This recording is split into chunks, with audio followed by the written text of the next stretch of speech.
I feel like I have to start this like I do every time I see you, Matt, is Orlando.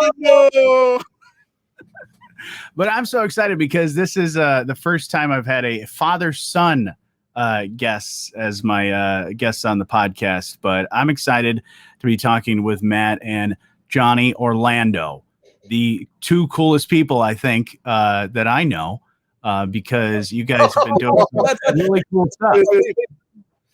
And Matt, you and I, we've known each other for many, many years. I started when I started at the radio station. You were working at the radio station as well in our news department. And one of the most memorable moments I think I still have is one of the first years we started. I think it was Super Bowl. We did the usual office squares thing, and I was happy because I won some money out of the deal. So that was great, but probably my money. So that's it was probably your money. I don't know whose money it was. I know I put some money into the pot, but I want to start with you, Matt, because I know you are a Southwest Michigan transplant. You weren't originally from this area, but what brought you to Southwest Michigan? Well, that's a funny story. So I grew up in Southeast Texas, and through elementary school, middle school, high school, just kind of doing my thing, right? Mm-hmm. My sophomore year, this new kid moved to town from Southwest Michigan. He happened to be in journalism class with me, kind of the advanced broadcast, and he was a Mike Tobias. He's in the yearbook class. Yeah. Now a yearbook advisor down there, which is pretty cool.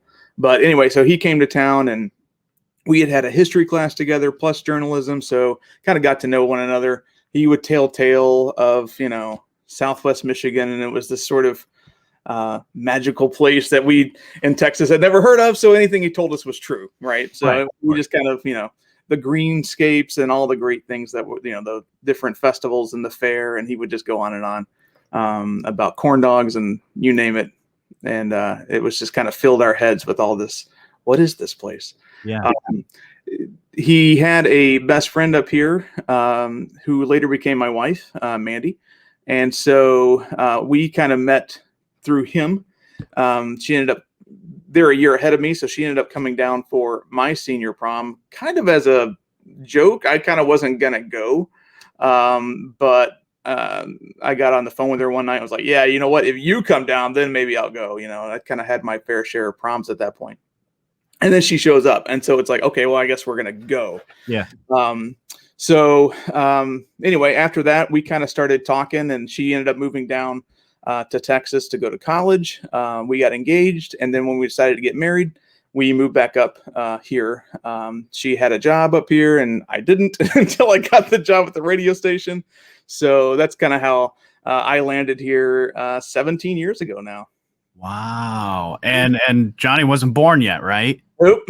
Nope. He was not around yet. He came a few years later, but so 17 years ago, my dad and I hitched up the U-Haul and drove 1,100 miles from Texas to Michigan, and he flew back home after we were done kind of unloading everything, and here I am. So that's awesome. Was lucky enough that radio station job came open at just the right time. I think I applied for it in April or something like that, and I was up here by May. So it just kind of worked out that that was the way that was going to go.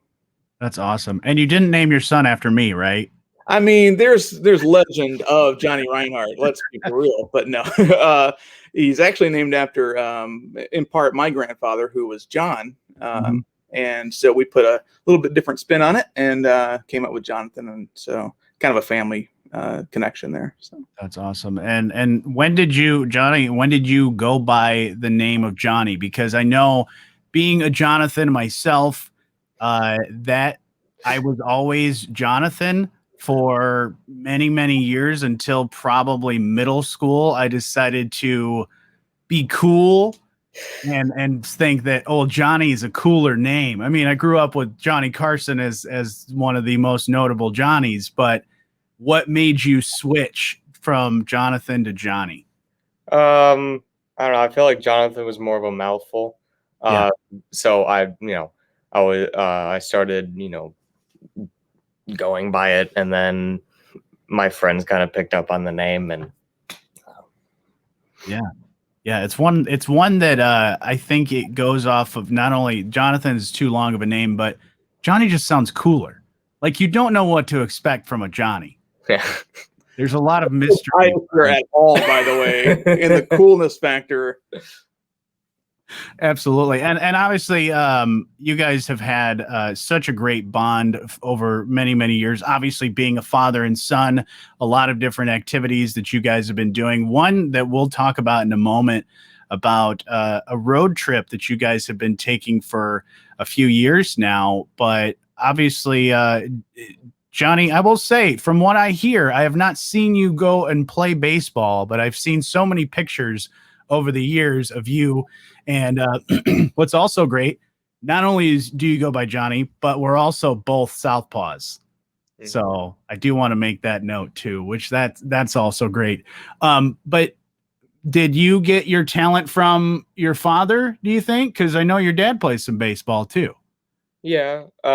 He caught. Um, I mean, I remember just uh, um, Playing catch and having fun and all that stuff. And and I remember he coached one of he coached my team. yeah.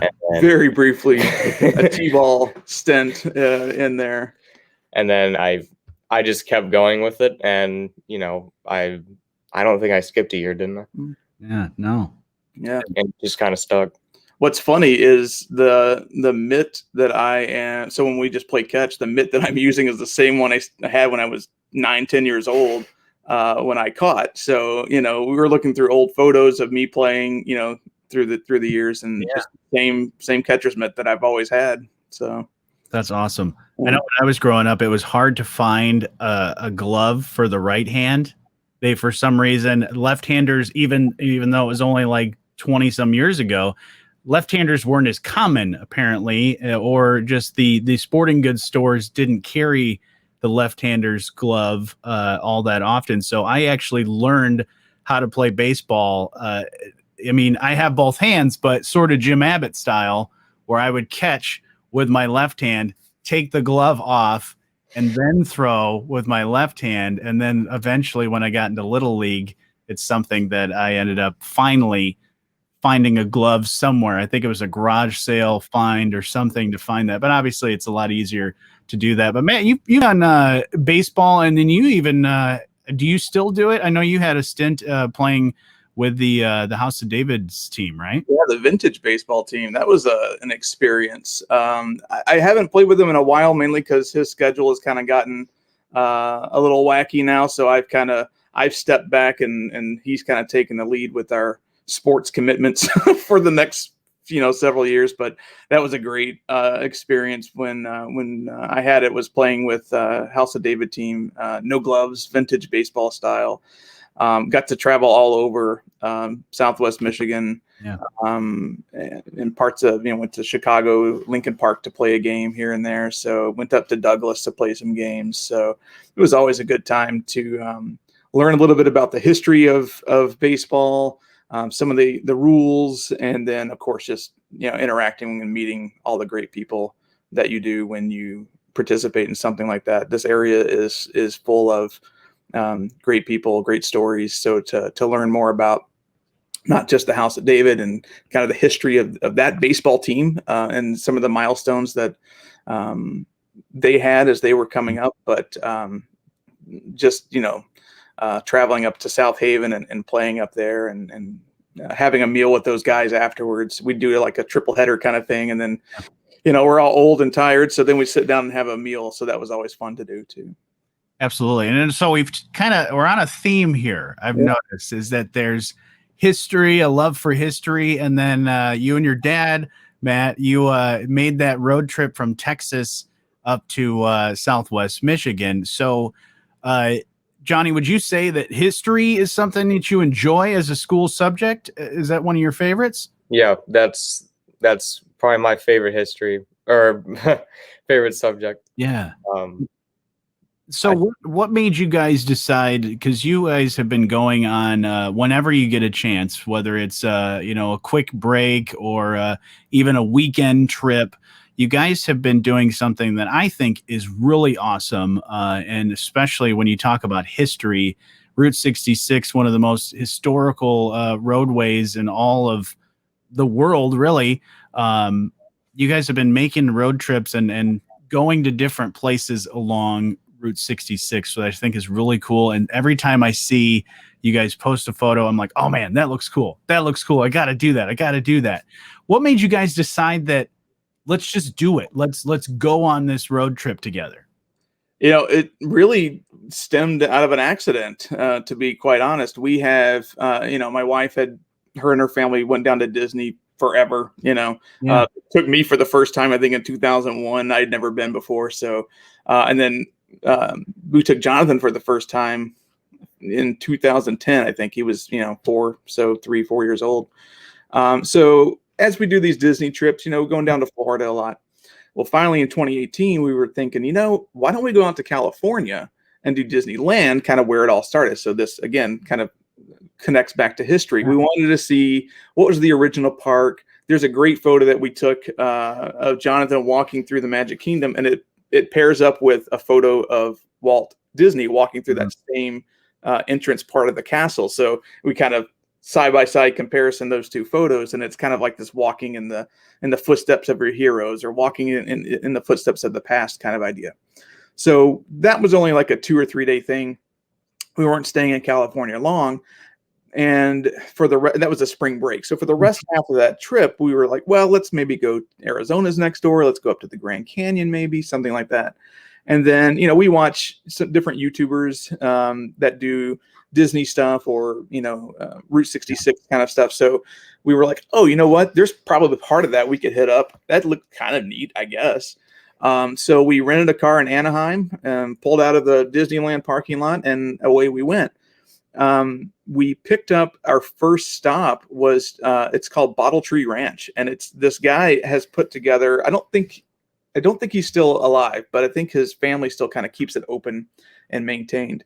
But it's this huge, gigantic area that you can go in and just walk around. And it's just, I don't know if you're familiar with what a bottle tree is, but it's a metal pole with other poles coming out of it, and you stick different glass bottles on it.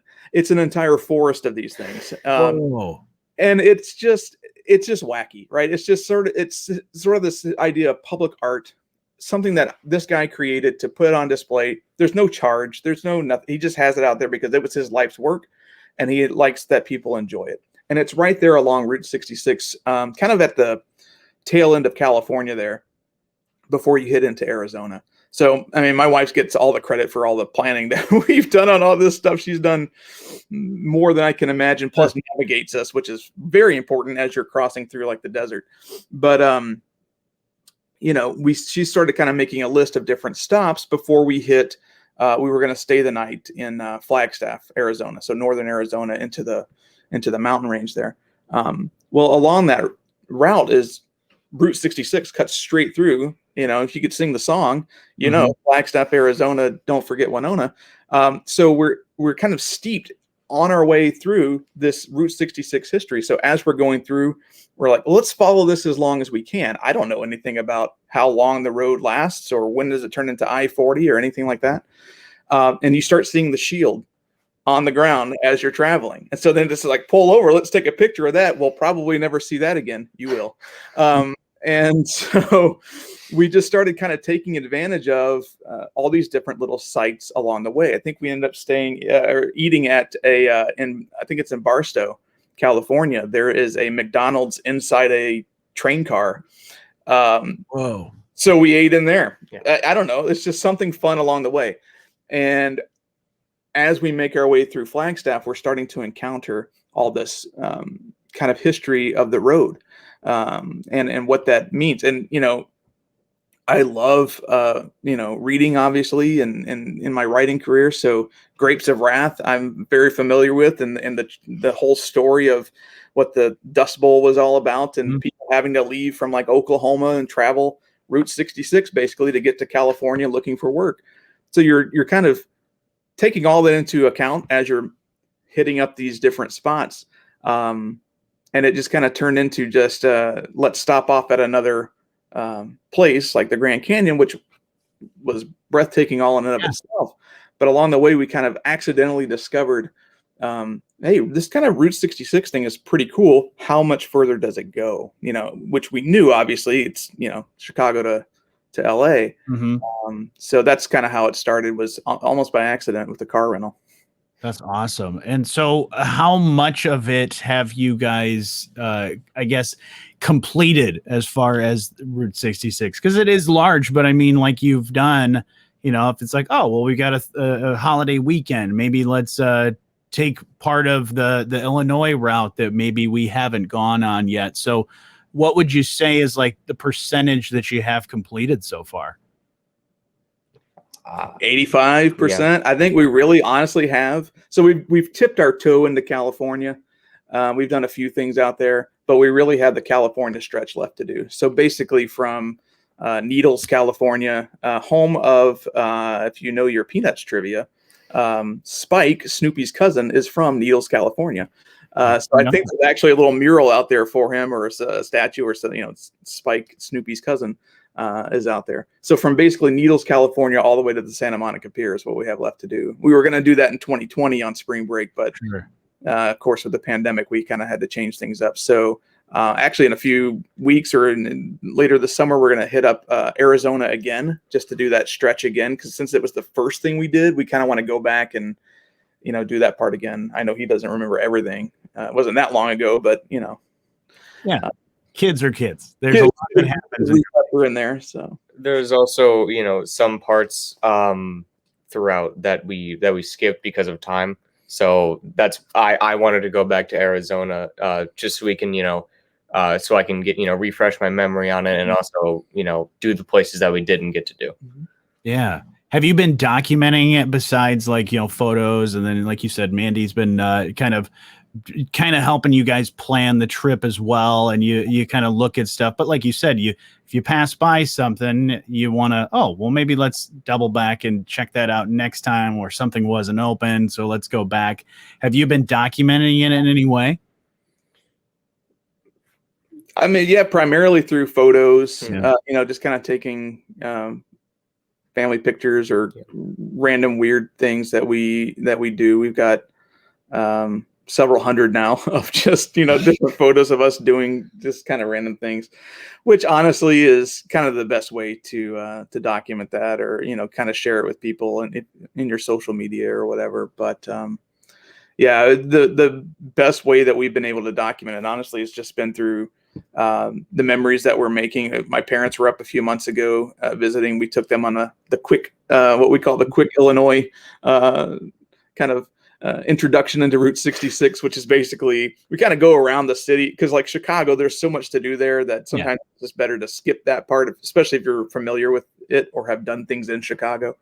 So we start usually in Joliet and work our way down. We can usually get to about Pontiac, Illinois, and then we turn around and drive back, and we're home by 8 o'clock. It's a pretty quick little trip, but there's cool things to see along the way. So we just kind of document it by introducing other people to it, or just kind of our own photos, things like that. Yeah.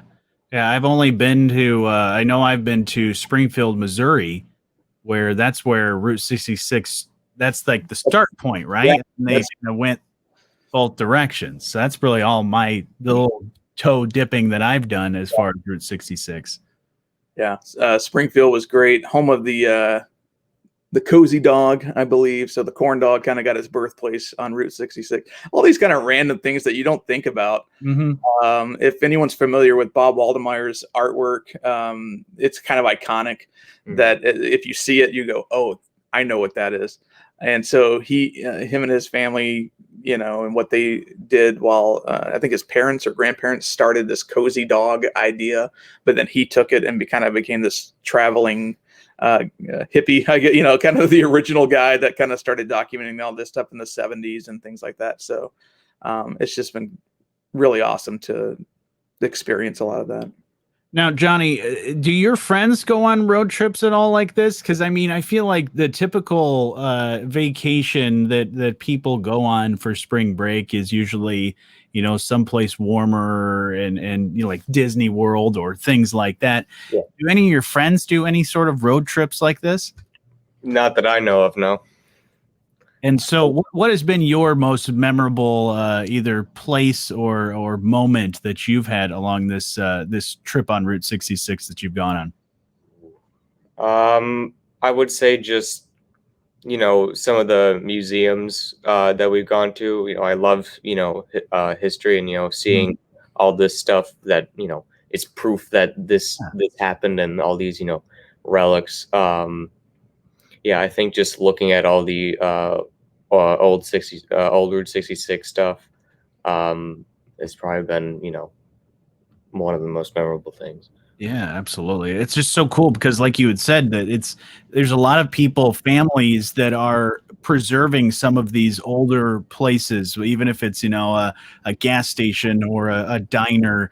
There's not only keeping up with the history of it and helping tell the story, but also it gets a little weird because, Route 66 is, it's old. So like they in order to make it an attraction still, they have to, sprinkle some art in there. And so it's just a really cool experience to do that. And so I got to ask, who controls the playlist? Or do you have a playlist, or do you guys just listen to the radio when you're road tripping? What happens? Yeah, usually, well, sometimes he'll be in the back with his own playlist, so that's fine.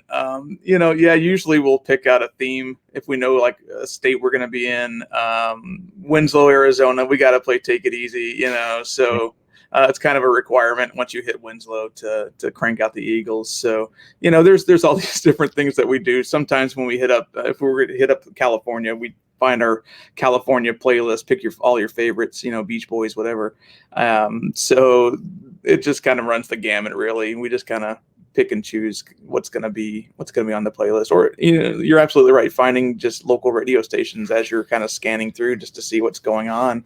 Oklahoma, parts of Oklahoma, it's going to be a lot different than I'm sure parts of California are going to be. So just getting a feel for the local history or the local culture. And honestly, that's been one of the best parts, is to be able to take part in the stories that are there. That's a huge part of it. Like you said, the people who are kind of trying to keep this thing going is really inspiring. And there's the launching pad in Illinois, Wilmington, I believe it's Illinois. They just restored, the couple that owns it now has, I think 2017, 2016, somewhere in that area, have just purchased that building, this iconic building, restored it, and it's operating again with a kitchen, and you can get milkshakes and burgers, and they got a little souvenir area. And then they have usually like a car show or something out there on the weekends. But what they have is the Gemini Giant, which is also sort of one of these Route 66 weird kind of things. There's all these, remember the old muffler men, the guys that are kind of, well, there's several of these along the route. And so one of the most famous ones in Illinois is the Gemini Giant. So he's got his space helmet on, and it was just a way for these businesses back in the day to attract people into their establishment. And so for them to kind of restore all that, get it back up and running. And there's several stories like that. Gas stations. If you go down to Dwight, Illinois, they've got a really nice setup of an old gas station that they've done. And again, a lot of this is free, or, you kind of, sometimes we'll just buy a magnet or something simple to keep things going. You don't have to spend a lot of money. This is another great thing about Route 66. But it's really just, some of the people you meet and the stories they had to tell about their community. Think how passionate we are about Southwest Michigan. The stories that you're telling right now through this podcast. These people are doing it the same thing, but they're doing it on the road or in their shops. And so the more you stop in and just kind of chat, it's not just grabbing a quick photo. Sometimes it's stopping along the way to have a conversation. We met the family in Commerce, Oklahoma, who runs the Dairy King if you can believe that there is a Dairy King, there is. And they sell little Route 66 cookies or whatever. But the guy was showing us, the owner was showing us the photos, the history of this stand, and when his family bought it in the 80s and how they've been able to keep it going in this really small town, which, by the way, is the hometown of Mickey Mantle. That's where his boyhood home was. Oh, wow. So you kind of get this weird mismatch talking about baseball history. Now there's this right down the road. There's, the statue of Mickey Mantle. His boyhood home is still there. And then, down in downtown is this Dairy King that's also been there and is a part of Route 66 history. It's just kind of incredible to see all the different connections and, as you piece it together. Now, is the Dairy King married to the Dairy Queen, or did they get divorced? I don't know. I didn't get that far into the conversation. Yeah, I mean, sometimes subject, I'm sure. Yeah, but it's pretty incredible to say the least. I kind of think of it as the trip of a lifetime, and I don't mean that in the terms of Route 66. Yeah. I mean that in terms of what we hope that Jonathan takes from this, what we hope to take from this as we, continue our journey in life, is just to continue to find something to do, travel, adventure. And it doesn't always have to be something that is a bucket list. You know what I mean? Like there's beauty in sort of the bizarre or the, the roadside attraction. It's not for everyone. Route 66. If you're looking for something that's just going to, completely take you by storm, it probably won't. You're going to run into a point where like, look, another abandoned motel or another, another gas station. Another gas station. Gas station, yeah. But as you kind of pair that with the history of the road itself, the stories of the people who still live in these towns that largely got cut off by the interstate, it's the movie Cars isn't that far off. In fact, it was inspired by Route 66, and there's some truth there. Where there's a lot of these towns got bypassed for the faster interstate, and so it's just kind of a lesson. This, take it easy, to quote the Eagles again, but kind of stop and appreciate what's around you. My high school journalism teacher, who was instrumental in my career and what I wanted to do growing up, she always pushed us to say, why aren't you out here getting this shot? Or why aren't you doing this thing, right? Like, you have as much right to be there with the professional photographers or videographers or whomever, reporters. And she always pushed this, like, what do you mean you can't be there, or whatever. So I kind of taken that same spirit and applied it to these types of adventures. It's like, you could buzz right past some of these things. Yeah. Or why not just stop and see? I don't know. Maybe it's a bust. Who knows? But there's no harm, as long as you're not trespassing, there's no harm in kind of stopping and taking a look at what's around you and kind of going off the beaten path a little bit and just seeing. You may experience something that, you didn't expect. We were in Tulsa, at the center of the universe. Yeah. And it's just this little spot where if you stand there and you say something, everything echoes around. I don't know, but we had like this battle in the middle of the, little plaza that it's in to see who was going to be king of the center of the universe. I mean, it's just, you make your own fun with it and just kind of have a good time. But you would totally miss that if you drove right past. And so doing a little research and just seeing, I don't know, what's this about? And having the curiosity to kind of figure out what this is, it makes a trip, no matter what stretch of highway you're on. Yeah, I agree. I mean, it's one of those, like, I've been to some historical places, like my brother was graduating from the Air Force and they took us to the Alamo, and even the people there were like, you know what you're going to do? You're going to go there and you're going to say, oh, the Alamo. Cool. And then you're going to go to wherever else, the Riverwalk or other places like that. But it's about the, taking some time and experiencing that. Now, Jonny, did you realize that your dad was trying to teach you like life lessons when this road trip was going? Do you feel like, oh, we're just going on a road trip together? Or did you kind of know dad and mom's, he got something planned here? No, I just thought it was a road trip. I thought it was just, we haven't done this before. Let's do it and just, see what happens. Yeah. Well, I think in this day and age of everything, there's so much I guess so much things going on with social media and all these different things. It's one of those that's really great to be able to take some time and pay attention and slow down a little bit and see some of that stuff. Now, do you get to take some time to sleep or play on your devices or anything, or is there like a no phone rule on this road trip?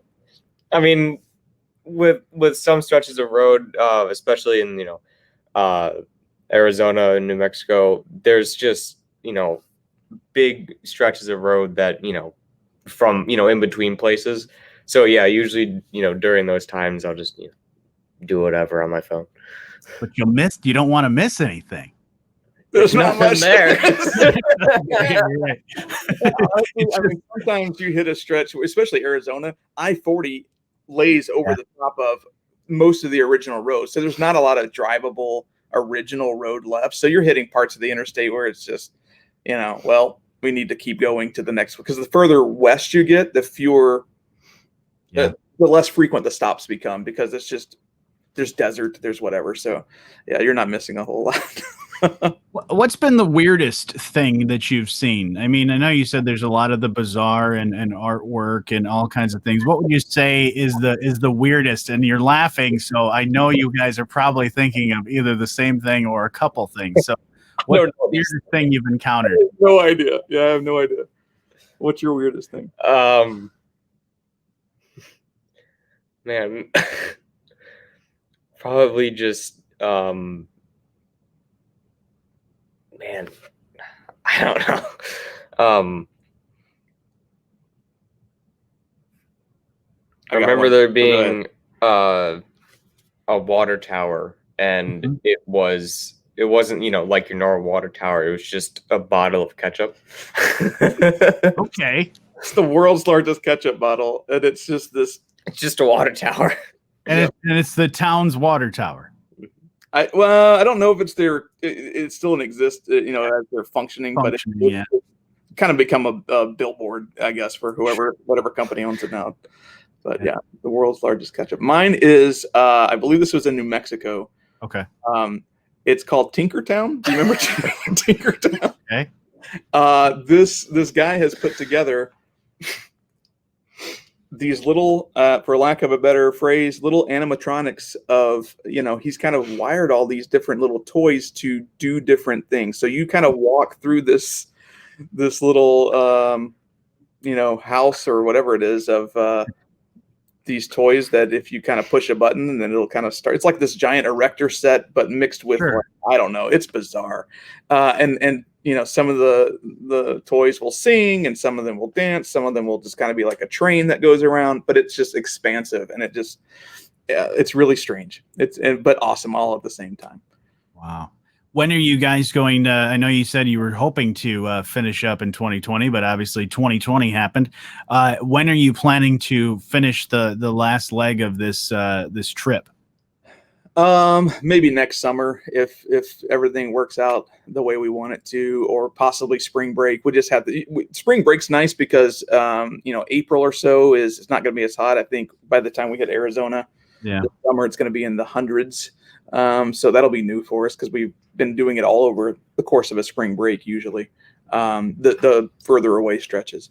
So yeah, we'll hope to wrap it up by next year or so. And then there's plenty of other adventures out there, to be honest. I mean, if you're looking road trip, US 12 runs from Detroit to Washington, and it's like that. I have no idea what lies beyond, New Buffalo or something, or Niles. Mm-hmm. Maybe I don't know what happens when you keep going west on 12.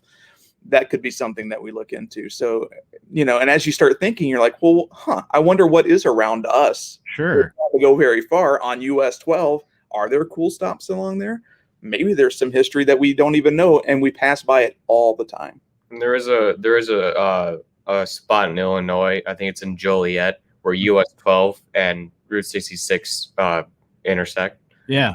So that's really cool. Yeah, I've gone to Chicago on just US 12 just to see, and I mean, not a whole lot going on, but like you said, it's that one of those things that a lot of our highways, and we know even in Southwest Michigan, I grew up where, when US 31 continued in through my town, it was like all of a sudden now these other towns and these other homes and all these other things had to be kind of uprooted and moved around, and it basically forgotten when it comes to certain parts of any stretch of highway. So to see what's beyond there is pretty cool. So is that what's next for you guys when you finish this one? It's going to be the next one, or Matt, are you hoping that maybe when Jonny grows up and has kids of his own, maybe he does a road trip of some sort in the future?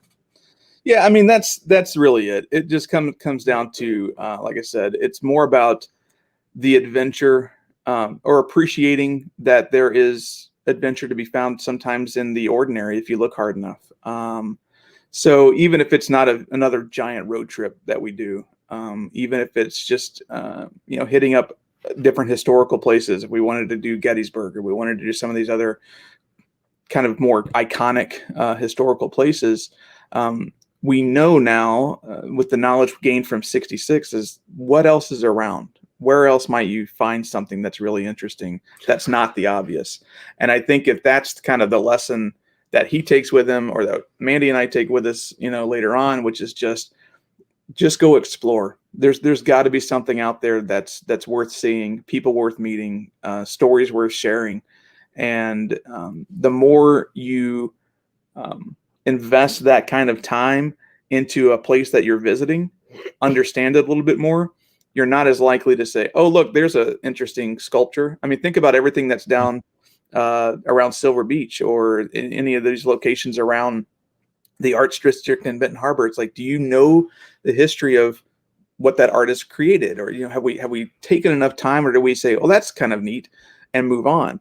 So really, it's just that lesson of, no matter what the next trip is or what the next adventure may be, it's just kind of taking time to explore, appreciate exploration, and not always having to be wowed by something like a giant theme park or a huge, Grand Canyon, which again, breathtaking. Yeah. But it doesn't always have to be this huge bucket list thing. If you look hard enough, you'll find all kinds of really cool stories and some amazing places. Yeah, there's some really cool stuff for sure. And even just those historical markers that we see in every town and place, and how many times do people actually take the time to read that paragraph that's on there? I mean, not many. No. I mean, I'm guilty of doing that, where I'm like, oh, it's a historical place, I'll read that later. Right. And then I don't. Yeah.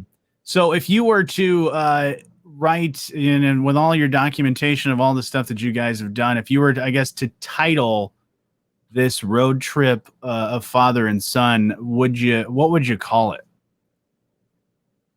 Well, I think I call it the trip of a lifetime, because I mean, again, it kind of goes back to what I hope this becomes. It's not just Route 66.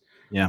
It's not just everything that we've done up until now, but it's all kind of this lifelong process of exploration. Just seeing and meeting people, seeing places around you, appreciating the cultures. I mean, this is really how you start to learn about other people, their experiences, their cultures. You just have a better appreciation for everything, the good, the bad, and the ugly, right? I mean, it comes with a lot of different experiences as you delve into that. But it's something that every person we've met along the route so far is appreciative that you stop and ask the question. Yeah. And they don't really care who you are or where you're from. Oh, they care, but they're interested. But that's it. They're just as interested in your story as you are in theirs. And so you start to make these very human connections, even if you only meet them for a fleeting second. It's something that sticks with you. So to me, that's what it is. It's that road trip, or that trip of a lifetime, where you just never stop adventuring. You never stop exploring, and you just keep going on. Now, Jonny, you don't have your driver's license yet, do you? Nope. Because have you started driver's training and all that stuff? Because you're almost that age, right? Yeah, it'll probably be the fall, but yeah. Yeah. May I make a suggestion? Don't finish the trip until you can drive the rest of it. I think that's a great way to wrap up that trip, because you guys have spent this many years and this amount of time in the car together. To have you behind the driver's seat to finish that last leg, I think would be a great way to do that. We'll make sure he pulls into the parking spot at Santa Monica Pier. Yeah, there you go. Right before we see the Pacific Ocean, you can park the car. There you go. Well, I've always had great times chatting with you, Matt, and now Jonny. It's not only do we share a name, but we've also shared stories together. So I look forward to great things in the future, and I promise I will try and catch one of your baseball games this next season. All right. Well, thanks, guys. I appreciate you, and thanks for being a part of the podcast. Thanks for having us. Thanks.